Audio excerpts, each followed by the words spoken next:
મહત્વના સમાચાર પર નજર કરીશું। એક મહત્વના સમાચાર મળી રહ્યા છે તેના પર નજર કરીએ તો ગુજરાતમાં ફરી આકરી ગરમીની હવામાન વિભાગ દ્વારા આગાહી કરવામાં આવી છે। વધુ એક વખત આકરી ગરમી માટે ગુજરાતવાસીઓએ તૈયાર રહેવું પડશે। રાજ્યમાં 2 થી 3 ડિગ્રીનો વધારો થાય તેવી શક્યતા હવામાન વિભાગ દ્વારા વ્યક્ત કરવામાં આવી છે।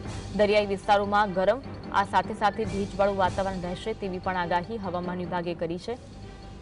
હવામાન વિભાગ દ્વારા તમામ જાણકારી આપવામાં આવી છે।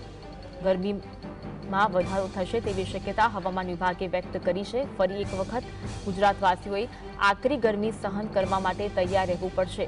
છેલ્લા થોડા દિવસથી જ પવન હતો જેના કારણે ગરમીમાં ઘટાડો નોંધાયો હતો, પરંતુ હવે આગામી દિવસોમાં ગરમી વધવાની શક્યતા હવામાન વિભાગ દ્વારા વ્યક્ત કરવામાં આવી। આ સાથે દરિયાઈ વિસ્તારોમાં ગરમ અને ભેજવાળું વાતાવરણ રહેશે તેવી પણ શક્યતા હવામાન વિભાગે વ્યક્ત કરી છે।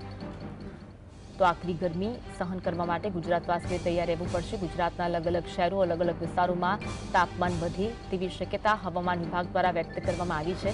2 થી લઈને 3 ડિગ્રી સુધી તાપમાન વધે તેવી શક્યતા જોવા મળી રહી છે।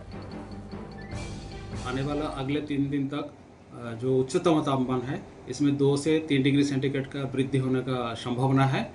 और जो उसका आगे 3 दिन के बाद जो तापमान में कोई बड़ा बदलाव नहीं है।